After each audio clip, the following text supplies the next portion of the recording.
Alhamdulillah wa salatu wa salamu ala Rasulillah wa ala alihi wa sahbihi wa man wala wa ba'd. Continue in Usool Al-Fiqh. We stopped at Bab Aqsam Al-Kalam, chapter dealing with the categories of speech. Bab Aqsam Al-Kalam. Remember I mentioned that a lot of Usool Al-Fiqh has to do with the language. Because how do we understand the text? The text comes to us in what language? In Arabic. So we need to understand the Arabic language to be able to understand the text. That's why a lot of Usool Fiqh is to do with the Arabic language. As Ibn Taymiyyah said, if somebody is very good, grounded in the Arabic language, a lot of the Usool Fiqh that we are taught, that person won't need. He'll just understand it from linguistically. Understand. This is how we understand the language. So he says, أقل ما منه الكلام ركب اسمان أو اسم وفعل كركب كذاك من فعل وحرف وجد وجاء من اسم وحرف في النداء. Okay, we got that? Is this starting each chapter? We're on the couplet 34, 33, 34. No, 43 and 44. فأقل ما منه الكلام ركب أو ركب, the least amount of which, the least thing from which the minimum, that's better, the minimum that speech is made up of, ركب, اسماني, two nouns, أو اسم وفعل, or a noun and a verb, and the example he gives is كركبوا, like ka irkabu. Irkabu means climb on, to climb on something. Irkabu safina, to climb on the ship, or to climb on the animal. Irkabu. Then he says also كذاك من فعل وحرف, speech can be made up of, or the minimum for something to be considered speech is a fi'l, a verb, or a harf, a preposition, wujida, so we can make it out of that. Or he says وجاء من, and it's possible from a noun and a preposition, and that is, he says في النداء, in the words used for calling. Nida is ya.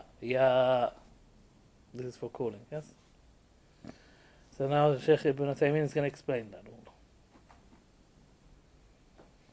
So he says, Al-Kalam, what is Kalam? Kalam كما قال النحويون وهم أحسن تحريرا من أهل الأصول الفقه. He says, speech, as is stated by the scholars of grammar, who are better placed to tell us, or to give us a verdict on what is speech, better than the scholars of Usool Al-Fiqh, because it's their subject. Speech is their subject. Grammarians, all day and night they're looking at speech. Whereas Usool Al-Fiqh now, it's looking at the text.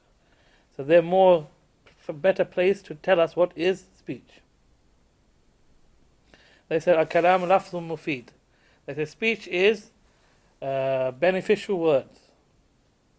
Beneficial words. So words, but they have to be beneficial. Or meaningful. Yeah, meaningful words. They must have a meaning behind it. Yes? For it to be speech. So he says every meaningful word is speech. Based upon that also, it's possible for there to be something meaningful, but it's not speech, because it doesn't come with words. You don't have words. For example, yes, pointing, ishara. Yes, it's meaningful. Yes, when someone shakes their head.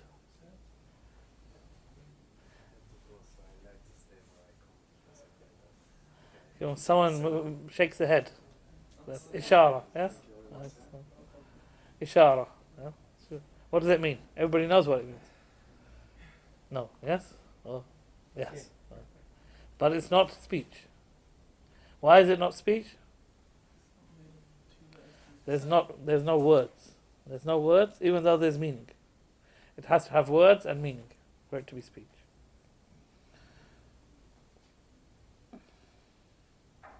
And every word that has no meaning is not speech. Like when a baby babbles. Yeah? And comes out, makes up its own words. Is that speech? According to the grammarians, that's not speech because it has no meaning.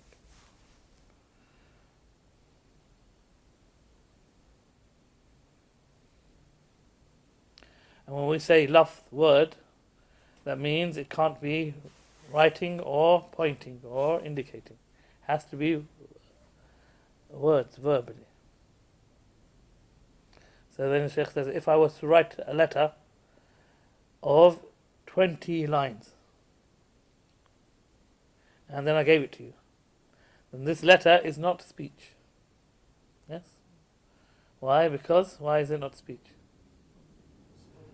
Because it's not spoken. Yes.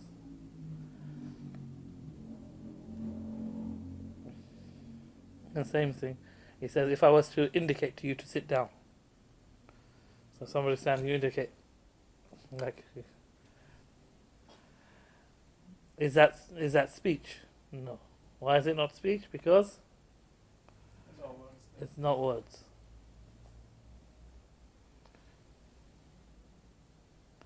This is why in the hadith of the Prophet ﷺ, when he prayed behind the companions, he led the companions in prayer, and he was sitting and they were stood up, he indicated to them to sit in the prayer.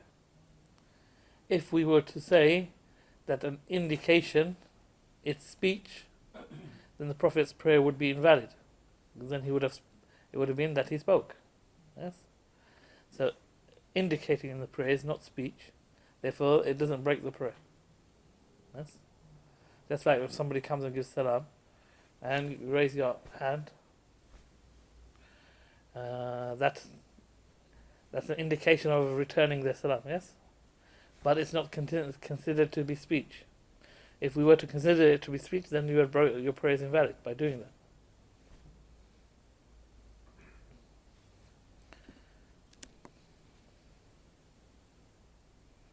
And also it says that it has to be meaningful. So anything which is without meaning, then that is not speech. For example, if I say, when Zaid comes, and that's it. When Zaid comes. Is that speech? Not according to this. Why? There's no meaning, no beneficial meaning behind it. When Zaid comes, what? You're going to kill him? You can give him salam? What are you going to do for him? What's going to happen when Zaid comes? There's no khabar there. There's no khabar. We don't know what's going to happen. Okay? It has to be complete. It has to give you a complete meaning.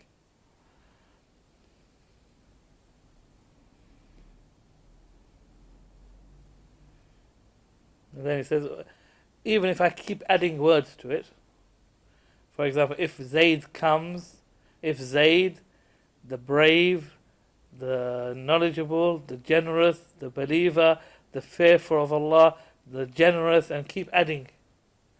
But I don't say what's going to happen. It's still not considered to be speech in this sense. Because it hasn't given us any complete meaning.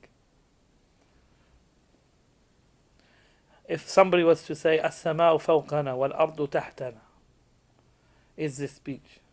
What does that mean? As-sama'u fawqana. The sky is above us. Wal-ardu tahtana. The earth is below us. Is that speech? Why? Has a complete meaning. Has a complete meaning. Gives you a meaning. It's complete. You don't need anything more.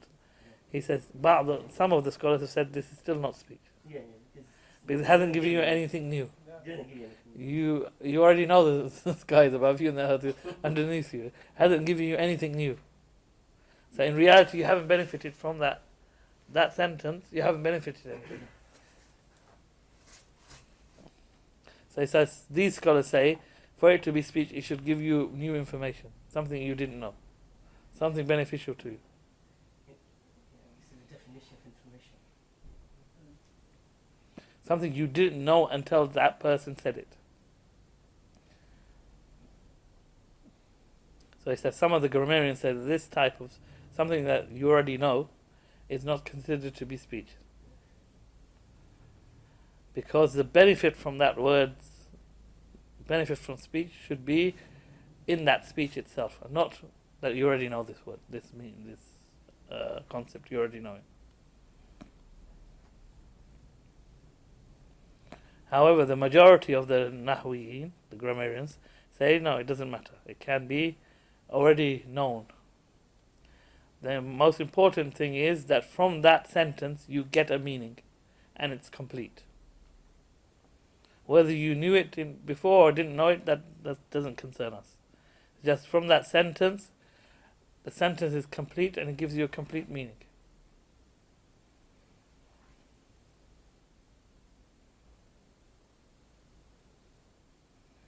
So, based upon the majority, then the sky is above us and the earth is below us is speech. Because it gives us a complete meaning. And that even the other one is complete speech. Which other one? Because Zayd is coming. No, he said if Zayd, when Zayd comes. When Zayd comes what? It's not complete, isn't it? It's incomplete. When The person is waiting. What's going to happen when Zayd comes? Because So that's because of the word when. When? إذا جاء. إن جاء. So it's a إذا question جاء. which is not complete. Okay. إذا جاء Zayd. You can describe Zayd until the end of time. But all we want to know is what's going to happen. when he comes. When he So comes, to what's say going to happen? Zayd is coming. That's complete sentence. Zayd is coming. We can understand that in English, yes. Zayd is coming. So when you start with a question, that's It's when- not a question here, it's what do you call it? Shart. It's conditional. Then it needs a jawab. When he comes, it needs an answer. Condition- This will happen. Condition of speech needs a. Omar's going to give him salam only, none of us. Whoever this Zayd is. So it's Zayd and Amr. Zayd and Amr. In all the examples in the Islamic sciences, they start with Zayd and Amr. Why, I don't know. Zayd and Amr. Poor Zayd and poor Amr. Okay, then he says, I think I lost a page. Okay. قول الشاعر كأننا والماء من حولنا قوم جلوس حولهم ماء. He's using this as a proof that we don't need this extra condition that it has to be a new information. It can be. He says the poet said كأننا والماء من حولنا. It is as if we and the water is around us. قوم are people sitting, and around us is water. You've already said that, yes? He said that at the beginning. It's as if water is around us. قوم جلوس, we are people sitting. حولهما, around them is water. So it's saying that فهذا كلام وعلى القول الآخر ليس بكلام. So upon the majority this is speech, and according to some it's not speech, because it's information we already know. The beginning has already told us the end, so there was no point in the end.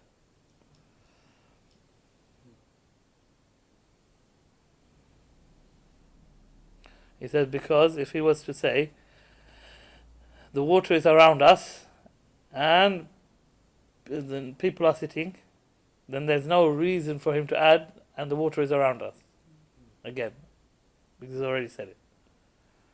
He says it doesn't matter. Ala kulli hal. No one cares. As-sahih, the correct opinion according to the Shaykh, أن لا يشترط أن تكون الفائدة جديدة. It's not a condition that the meaning is a new meaning that we're given. The information gives us new meaning. Even if it's already known, it's still speech. And he says, rather, anything that is a compromise of more than one word, and it gives a complete meaning, then that is considered to be speech. I don't want you to fall asleep, please. Because this is technical kalam. This is what you study in Nahwa at the beginning of, if you were to study Ajrumiyya, for example, or if you study Alfiyat ibn Malik, grammar. This is what they say. Al-kalamu huwa lafdun murakkabun mufid. That's how they begin. Bil-wad'i, we'll deal with al-wad'i in a minute. This is how they begin it. And then they tell you it's made up of this and this and this. And this is exactly what we're going to do now. We're doing Nahu. Doing grammar. In English. Then he says, as for the minimum that is required to make up speech, then he mentioned that in the beginning of couplet 43. أقل ما منه الكلام ركبوا. So the minimum out of which they made up speech, they put together speech, ismani, two nouns. That's the lowest. Two nouns. For example, Jamilun Qadimun. Jamilun Qadimun. Who's Jamilun Qadimun? Oh, Jamil yourself. Qadimun. Okay, fine. I was wondering. Normally, Jamil is a sifa, not a name. Okay, Muhammad Qadimun. Muhammad Qadimun. Okay. Oh, that's not two isms, is it? That's Isman Qadimun. Yeah, but it's yes. But Ism al-Fa'il. Ismul Fa'il. Ism al-Fa'il. That's fine. Two isms. Any other ones? We want two isms for kalam. We're looking for kalam. Muhammadur Rasulullah. That's three. We wanted two. Again, Zayd comes. Zaydun Qa'im. Yes, Zaydun Qa'im. Yeah, I didn't put on the mic. Yeah, these are. So, Ismani. Or he says, ismun wa fi'l. Or a noun and a verb. Karkabu. Like irkabu. Okay, in irkabu, this is people who've studied Nahu. Where is, we know which one, what is the fi'l. We know the verb. Irkabu, what's the verb? Rakiba, yes. That's the fi'l. Where's the ism? Irkabu. Where's the ism? Wow. The waw. The waw is the ism. So here you have the ism and you have the fi'l.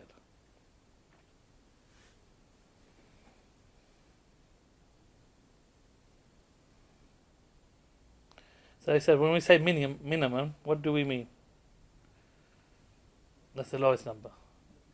So it's possible to be more than that. But you can't have less than that.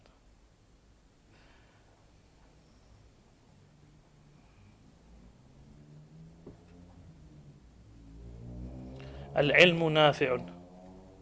That's another example the Shaykh gives. Al-ilmu nafi'un. Al-rizq. We can keep going. Okay. وَقَوْلُ أَوْ اسْمٌ وَفِعْلٌ كَرْكَبُ. Or it's a noun and a verb like get on or climb on. اركبوا فعل. فعل أمر مبني على حذف النون. Yes? People of grammar, yes? اسم فعل أمر مبني على حذف النون. والواو فاعل ففيه اسم وفعل مثل اركبوا ركبوا مكونة من فعل واسم. So the واو, the فاعل, is the اسم. ثم قال رحمه الله كذاك من فعل وحرف وجد. And likewise we can make it up from a a fi'l and a harf. What's a harf? في أنا Yeah, but what's the definition of one? تحت الاسم. Can I take preposition. Preposition. it's preposition? They're prepositions. But what? Okay, a noun is what? A fi'l is what? A harf is what? How are they defined? That is right. You're right. It doesn't have a meaning in and of itself. It has a meaning connected when it's connected to an ism or a fi'l. Well, ism has a meaning in itself, huh? And a fi'l is the meaning connected to time. Meaning connected to time.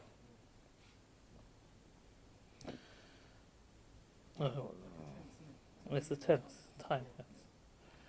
Past, present, or future, or depending on English, we have about 9. I have 9 tense in English. No. Past simple, past, past. Wait. Past. Let me get them right. I had to teach all of them, so I should know them by now. Past simple, past continuous. Past perfect, simple, past perfect, continuous.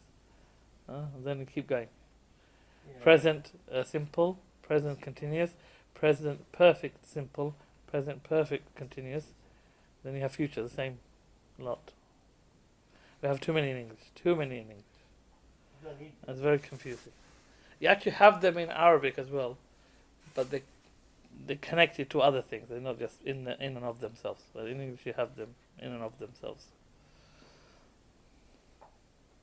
Okay. The Shaykh says this is what the poet and what Al-Jawaini have said, that you can make up speech with a fi'lun and a what was it? With a verb and a harf, preposition, but he says it's not possible.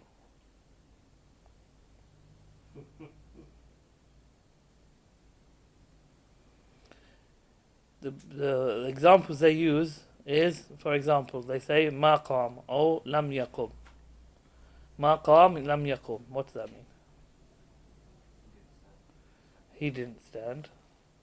Yeah, he didn't stand up. Okay, but the Shaykh Ibn Taymiyyah say it's not possible.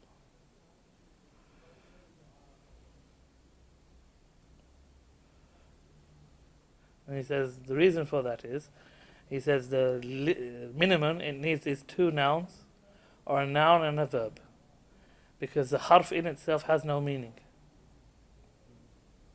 Rather, it gives meaning in other to the other. So he says if it was possible for us to give have a harf with an ism, with a noun, in a sentence, it wouldn't give us a complete meaning. For example, if I was to say inna zaydan, huh? What? Here's a harf inna, and we have zayd. Hasn't given us any meaning. It's given us an emphasis. Yes? Inna zaydan. So it's given us a meaning, extra meaning in that noun, which is the emphasis. What you're going to say is important, but then you haven't finished it, so it's not kalam. Hence, the sentence is incomplete. Again, he says, for example, if I was to say in qama, what's that mean? If he stands, what's going to happen? If he stands, I'll make him sit. Perhaps. Is that like for an answer to a question? Someone says, will you do something? And he says, if he stands, it's not a speech. Okay, if he stands, what? That's the answer to the question. If I say to you, will you give the adhan, and you just say, if he stands, like, just as an answer. If he stands, I'll give the adhan. But it's implied. If he stands, I'll give adhan. That's the implied meaning. Here, there's no context for you to take a meaning from it. It's just in calm. In calm, okay, what's going to happen? So it's again an incomplete sentence. That's like Allahu. Allahu. No, Allahu is not, is implied in every sentence. There's no word for is in Arabic. It's just implied. Allah just means Allah. Huh? It's Allah who is what the who has to do with Allah. That's the ending of Lafz al-Jalal is who. Is it? Yes? Allahu. Allah. It's the name. Proper name for Allah Azza wa Jal. Okay? But there's no is in there.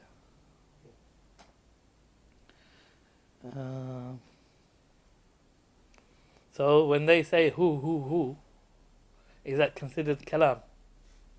No. So it can't be dhikr. Dhikr is kalam. So they can keep going who all day and night. They've said nothing of kalam.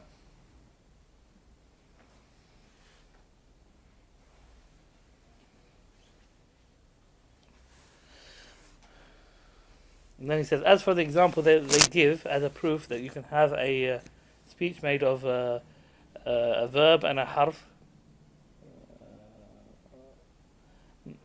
based upon ma qam or lam yakum,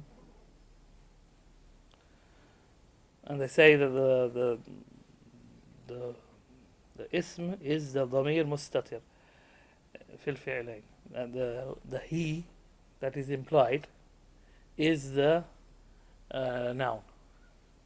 When we say in qam, there's a he in there, in the qama, which is mustatir. They call it, it's indicative, or it's, I don't know how else to translate it. Hidden. It's hidden. It's in there. It refers back to something.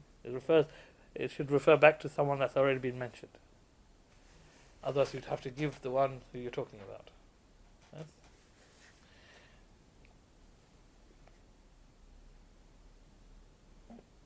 Then he says,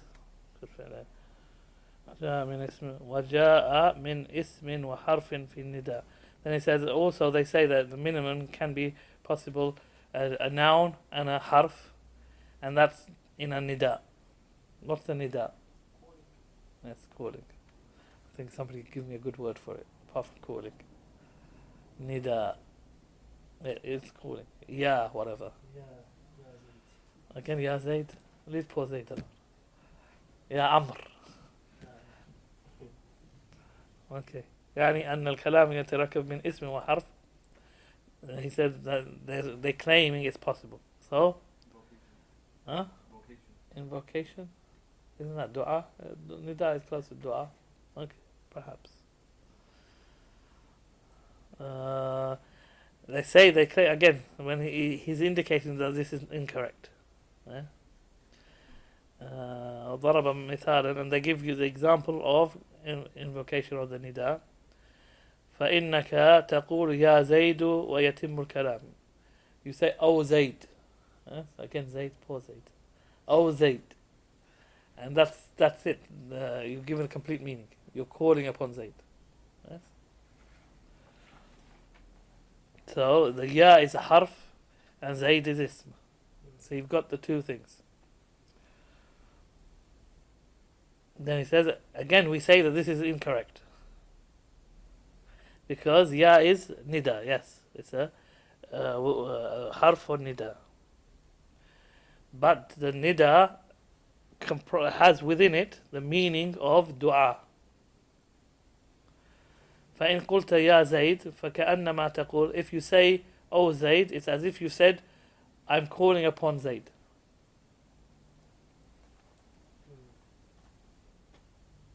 So even though ya is a harf, it actually indicates to a sentence. It's indicative of a sentence. Because the ya indicates to ad'u. And in ad'u you have another ism. Yes? What's the ism in ad'u? You have the fi'l, da'a. But you have the ism. What's the ism in there? The waw is not the ism. Ana. Ad'u. Oh, okay. Ooh, that's is okay. indicates to ana. Yes. So the ism is ana. Hence you have not just one ism, you have two isms.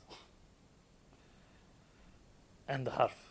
So what he's saying, therefore, what they've said, they can made up of one ism and one khabar is not possible as well. Are you with me? I lost you. I'm losing myself. This is aqidah? No, this is usul al-fiqh. This is grammar. Grammar grammar in English.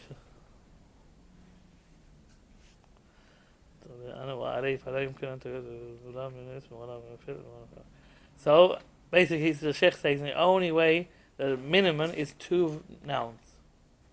Anything other than that, anything less than that, or anything without nouns, then you can't have speech. What about noun and verb? That's not He said noun and a verb is okay as well. Yeah, Noun yes. and a verb, or two nouns. They're the only two ways. The other ways are not possible. And then the Shaykh says, this is what I've just said is what the scholars of grammar have shown that this is it, and they are the more knowledgeable than the scholars of Usool Al-Fiqh on grammar matters, grammatical matters. So forget what the Usool Al-Fiqh scholars have to say about grammar. They go against the scholars of grammar. That's true in every science, near enough. If somebody from a different science talks about somebody else's science, then they're going to come up with all sorts of things. Then he says, ثم قال رحمه الله وقسم الكلام للأخبار والأمر والنهي والاستخبار ثم الكلام ثانيا قد انقسم إلى تمني ولعرض وقسم وثالثا إلى مجاز وإلى حقيقة وحدها ما استعمل. Okay, we're coming into حقيقة and majaz. It's going to be fun. So he says, and categorizing speech. Split speech up into akhbar. What is akhbar? News. Plural of khabar. And khabar is news or information. Wal-amru wal-nahy. It's command or order. Command and prohibition. Wal-istikhbar. Extracting the news. Istikhbar. Request. Istikhbar. Asking. Asking. Yes. ثم الكلام ثانيا. Then we got to do the first verse. The first couplet. The Shaykh says that speech can be broken down from different angles into different categories. The first angle is the angle of news or information, wa insha, and request. Insha is request, I think. The poet broke this down into khabar and amr and nahi and istikhbar. He broke it all down. So basically he's saying insha, request is amr, nahi and istikhbar. This is insha, this is a request. Or types of request. Again, the Shaykh's not happy, say that this is wrong as well. What is a khabar? What is a khabar? Yeah, okay. What is a khabar? Khabar is something new. Something new? It doesn't have to be new. Something that will occur. Something doesn't have to, like a sun will rise tomorrow from the east. There's no news in it. There's no khabar in it. No, it's a khabar. Knowledge about something. It's Well, knowledge about something. Like details or characteristics Okay. of something. Good. That's what it is. Something that you can say to it, this is truthful or this is false. This is true or this is false. That's the khabar. Oh, yes. Khabar al-Ma'iyat wal-Tasdiq.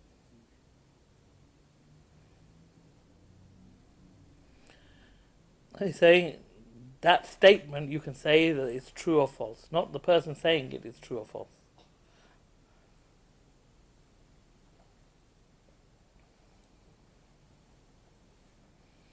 But the sentence you can say about it is true or it's false. For example, if someone was to say, Qama Zayd, this is a khabar. Why? Because you can say about that statement, it's true, or you can say it's false. Yes? If I was to say to you, sit down, can you say to that true or false? Can you say that's true or that's false? You can't. So that's not a khabar.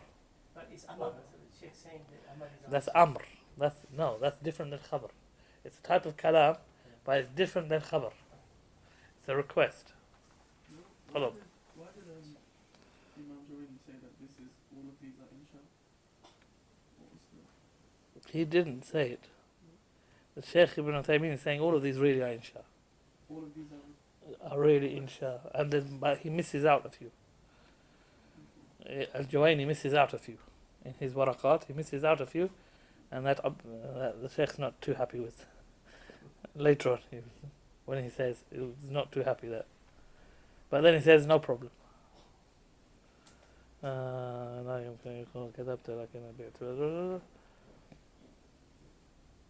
Then he says, if we know the statement of Musaylama. Who's Musaylama? Musaylama al-Kadhdhab. He said, Innahu Rasulullah. He said that he is the messenger of Allah. What do we say? ماذا نقول كذبت. You have lied. And it's not possible for him to be truthful. Not possible for him to be truthful. But this كذبت, you've lied, is this because of what he said or because of who said it? No, because of who said it, not because of what he said. The Prophet ﷺ said the same thing. Inni Rasulullah. Yes? And we said sadaqt. Yes? You've spoken the truth. So it's not because of what he said, it's who is the one saying it. Yes? That's what the Shaykh says.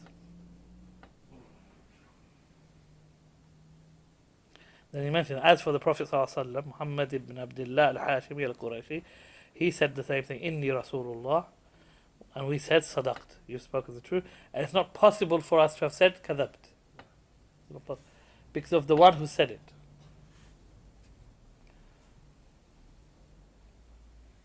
And everything that Allah says, yes, in the Quran or in the Hadith Qudsi, we can't say kadhabt. Yeah? We can't say it's false. Yes, we say Sadaqallah al-Azim. Everything he said. Because of what he said or because of who said it? Because of who said it. We might not understand what he said. It might not make sense to us. Yes? But still it's true. Sadaqt.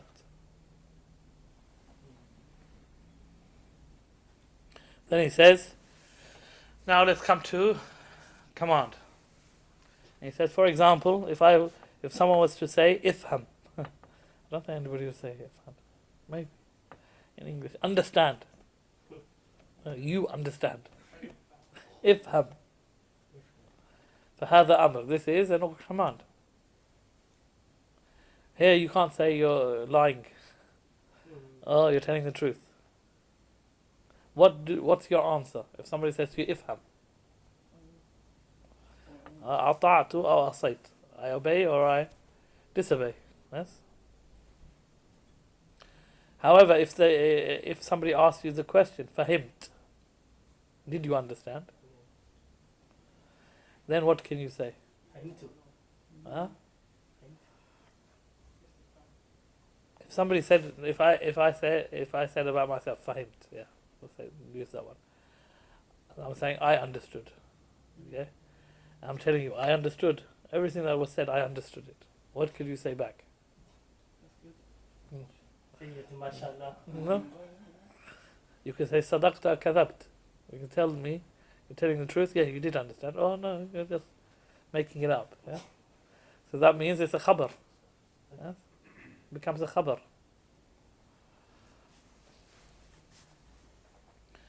Then he says thirdly, an-nahi. The example of that, la taghful. What does taghful mean? Ghafala. Yeah. That's ghafara. Ghafala. Being ignorant. Be heedless. Heedless. Not paying attention. So somebody says, la taghful. La taghful. Don't be heedless. Don't. Keep concentrating on what you're supposed to be doing.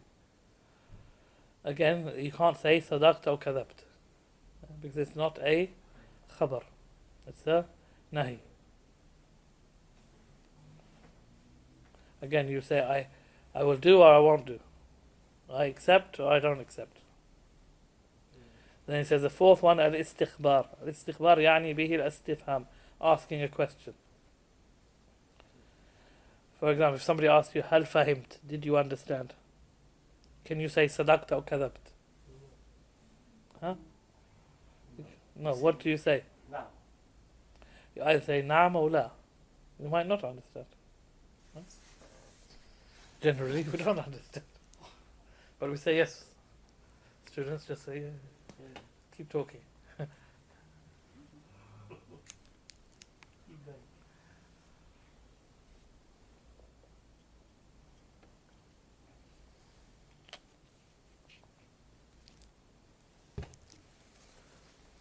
Then the Shaykh says, وَهَذا تقسيم. This categorization that is mentioned in the poem and by Al-Jawaini, he says it is deficient.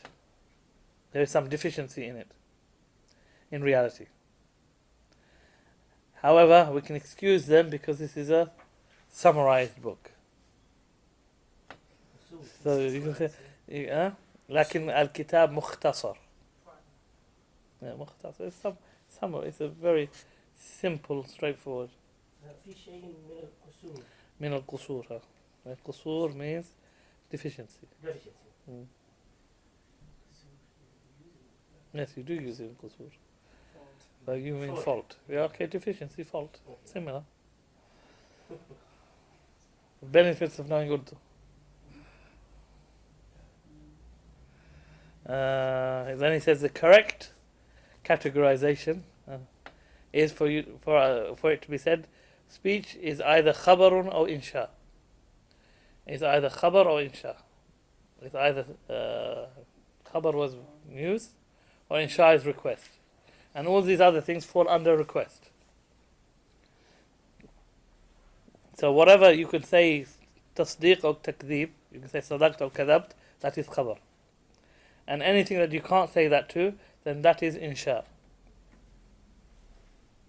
And that is the boundary basically between the two. Or the point between the two. So khabar you can say true or false. Whereas insha you can't say true or false to. And then insha itself breaks up into amrun wa nahy wa istifham wa tamanni wa tarajji wa aradin wa tahdid. Then insha itself breaks up into command and prohibition and question and hoping. Tamanni and tarajji, they're both types of hoping. Hoping and wishing. And requesting. Aradin wa tahdid are two types of requesting, but there's a difference between them, and the Shaykh's going to mention them. Wa qasam and oaths. So he says insha is command and prohibition and questioning, asking a question, and wishing and hoping, and encouraging. It's a type of requesting, aradin and tahdid. Both are types of requests, but there's difference. There's a difference between. Shaykh's going to explain them afterwards. Wa qasam and oaths. فالمؤلف رحمه الله اختصر. So he summarized it all and said, let's just ignore all those and just say that the insha is just 3.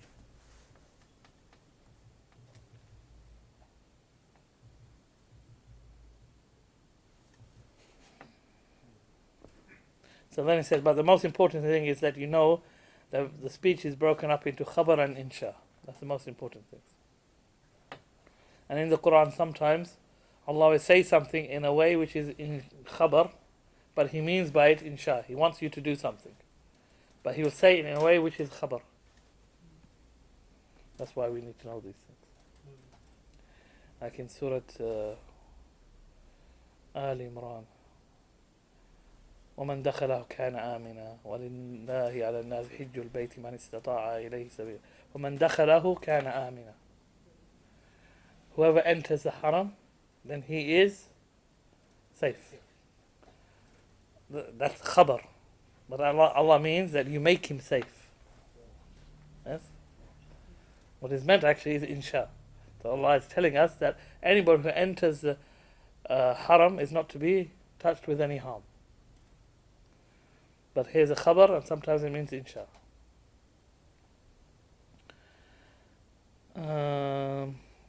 Then the Shaykh says, then he's going to complete the next one.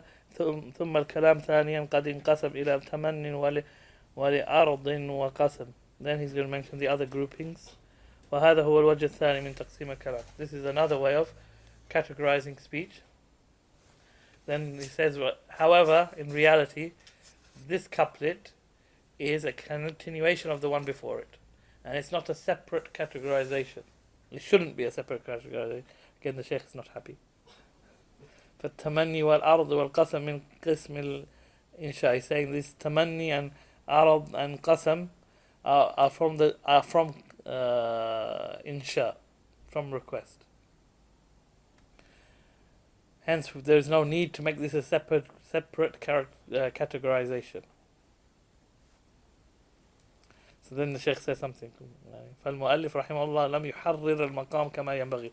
So he's saying that the author hasn't I can't think of the word. لم يحرر المقام كما ينبغي. Hasn't described or explained it on this issue in the way that it should be.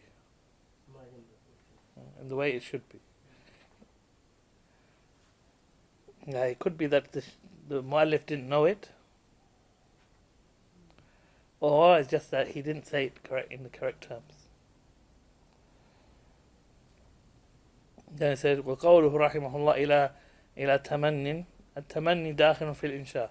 A tamanni is part of a request or within requests.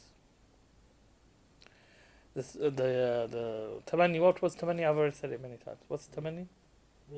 Wishing. So he says the poor person, the faqir, says, ليت لي مالا فأتصدق منه. Would that I had money so that I could give sadaqah from it. Yes? Wishing, tamanni. I wish I had the money. If I had the money, I would not give it in sadaqah. Keep it. That's perhaps why we don't have it. Okay? هذا تمني طلب. So wishing itself, this type of wishing, is a request. In reality, I wish I had. Meaning, please, can I have this? Yes. So it's really a request. And the ignorant person would say, ليتني عالم فأعلم الناس. Would that I was a scholar so that I could teach the people. Would that I was a scholar so that I could say this one is mubtadi and this one is this and this one is that. In our time, that's what it is, yes? I could throw people off.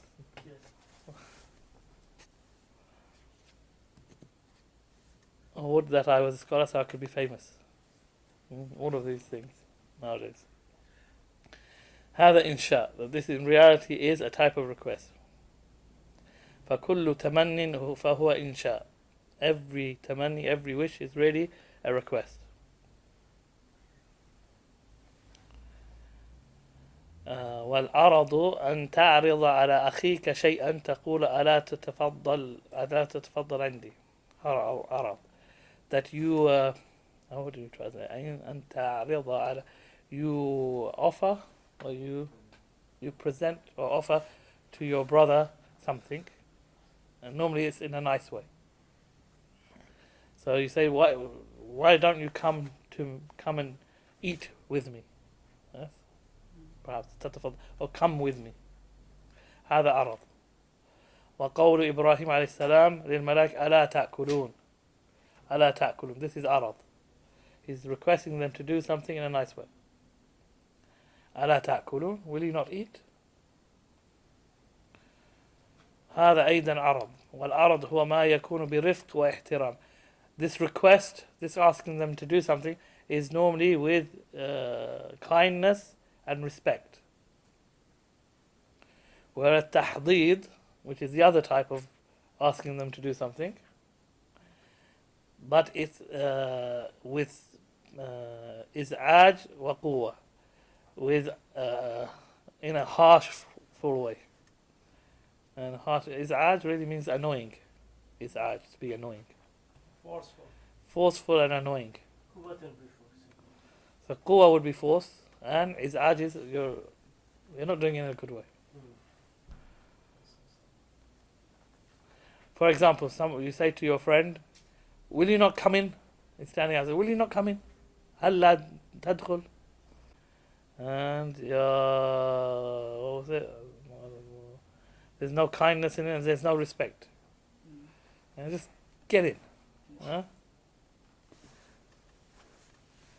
فهذا تحضيض وهو طلب الشدة وإزعاج, is to ask without any kindness and without any respect, without anything. Just do as I say. And all of this is a part of insha. All of this is part of insha. All of these are types of requests. And the last one he mentioned was qasam. هذا أيضا من أقسام الكلام. Also qasam, oaths, are from the categories of kalam. However, is an oath from insha or is it from khabar?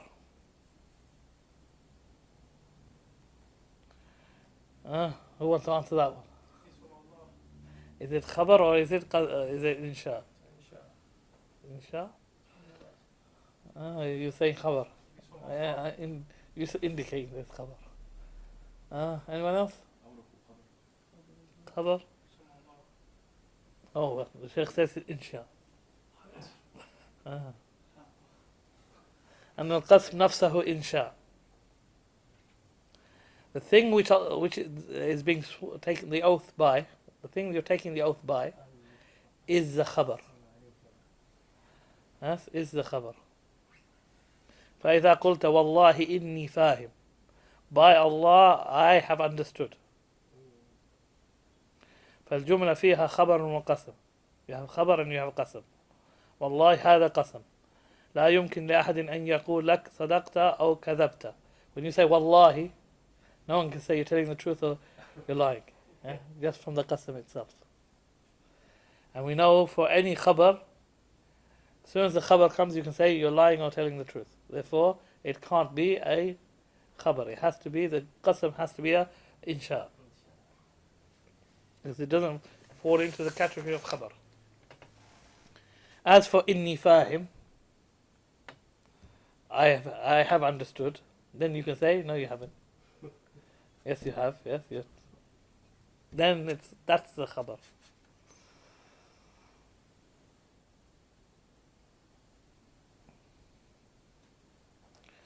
So he says when the poet says qasam, he means the different forms of qasam. You know, we have different forms of giving an oath. Waw, ba and ta. Wallahi, tallahi, billahi.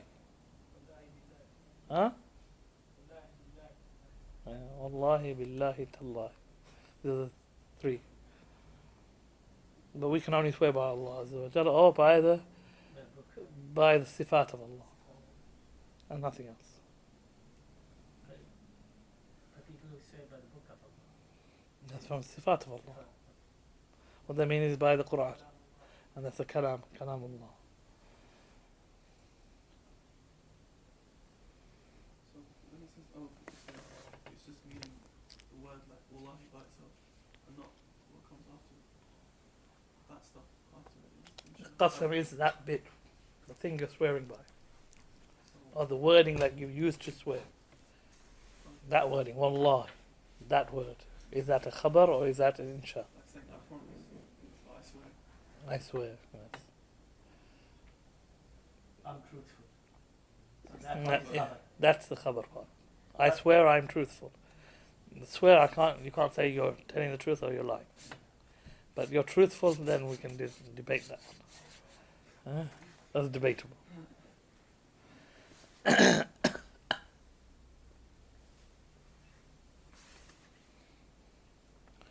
I remember this brings me to brought us to swearing by the Book of Allah. Yes, because sifa means sifatillah, and so you can swear by the kalam of Allah. And then there is some videos about this issue: is the Quran created or not created? And somebody did a refutation of somebody, who then did a refutation back, and so the ball will keep going. Yes. And one of the issues was the Quran created or not. And the person who was refuting back said that this is an absurd issue. This is an absurd issue. This is not something you can understand. What do you mean by the Quran is created or not created? What does it mean? It has no real meaning. But there was a big fitna in the time of the Salaf about Quran being created or not created. Allah is not created, yes? Allah is the creator and He is uncreated, yes? So every attribute of Allah is uncreated. Every attribute of Allah is uncreated because it is part of Allah Azza wa Jal. Yes? So the Quran is the words of Allah, which is an attribute of Allah, which means the Quran cannot be created because it is from the attributes of Allah, and every attribute of Allah is uncreated because Allah is uncreated. In our time, to bring up this issue, there's no point because again, it's an issue that people don't understand. But we should just know that from the belief of Ahl Sunnah is the Quran is uncreated, but it's not something we should make a big deal about. Yes? We should make a big deal about it because it's something that people don't understand. It's a weird issue. What do you mean by it? It doesn't make sense. It's an abstract issue that people won't get. They won't get it until they understand and study. So there's no point to make it into an issue and start fighting people over it. Yes? It doesn't benefit anybody anyway. It's a dead issue now. Everyone basically has agreed that the position of Ahl Sunnah is the Quran is uncreated. So there's no point. Even though we still have some groups who say the Quran itself is created and not the speech of Allah. But they don't dare say it, even though they believe it. They don't dare say it. As one of them said, he was teaching it, and he said, we're teaching you this point, but don't go and say it publicly, because people will come and beat you. No, this was some Ash'ari who were teaching the Aqidah of the Ash'ari. They believe the Quran is created and is not the words of Allah, but the words of Jibreel or the words of the Prophet ﷺ. Because for them, kalam, the speech of Allah, is kalam nafsi, is Allah speaking within Himself, that has no language, has no words, has no sound. So it can't be heard, and it has no form. Whereas the Quran has a form, has a language, made up of words, and it can be heard. Yes, when it's recited, it can be heard. Therefore, they say that this Quran cannot be the words of Allah, because the words of Allah, no one can hear them. They have no form. Yeah, they have their own arguments, and all of it doesn't make sense at the end. What did Musa hear? What will the believers hear on the Day of Judgment when Allah calls them? All of these are all problematic issues for them. So they have to find their way around them. And they have their arguments, they don't make sense, but okay, they have their arguments. But generally they won't say it to the public. Yes? Generally they won't go and preach it in the masajid. The Quran is not the word of somebody on the minbar saying the Quran is not the word of Allah. It's this. People pull him down from the minbar, and it'll be janazah prayer. It won't be Jummah prayer, it'll be janazah prayer. Yes? Because people generally believe the Quran is the word of Allah. So there's no point making into an issue. But this person who was doing the refutation said, bring me one statement of the Sahaba where they said the Quran was not is uncreated. Bring me one statement of the Sahaba. Because the issue didn't exist in the time of the Sahaba. So if the issue didn't exist in the time of the Sahaba, what's going to happen? Are you going to have any words from the Sahaba about it? However, we do. We have a statement of Ibn Abbas. I think Qurtubi mentions it, or Tabari or Qurtubi, I can't remember. Al-Lakai mentions it in Usool Al-Fiqh. In Tafsir of Surah Kahf. Alhamdulillah alladhi anzala al-kitaba ala abdihi wa lam yakun iwaja qayyiman. In one of the words, he said iwaja. He says iwaja. The meaning of iwaja is غير مخلوق, not created. Iwaja. Here Ibn Abbas says غير مخلوق, and this is about Al-Lakai brings 2 or 3 chains of narration for the statement to Ibn Abbas. So we do have, even on that point, we do have. And I did on that video, about three different people sent me that video of this person refuting this other person. So on the video, the brother challenges, bring me a statement of the companion. So I put it in the video, in the, what they call that, the comments. I put the isnad all the way back to Ibn Abbas. There you go. So I challenge anyone to bring me one. But of course, no one commented on that. I don't think anybody read the isnad. I wrote the whole isnad down, and the English translation of the isnad, the names, and where you can find it, but no one commented. They said, oh, brilliant refutation, brother such and such. He was very excited in his refutation. That's the problem. Yeah, that's the problem when people watch a video and somebody's really excited and he's quoting this person and that person, and the viewer has very little knowledge. Oh wow, he must know a lot. Oh, it just means you don't know. You don't know, and he has some points, and he can produce these points out. It doesn't mean that what he's saying is correct or not. But people are amazed.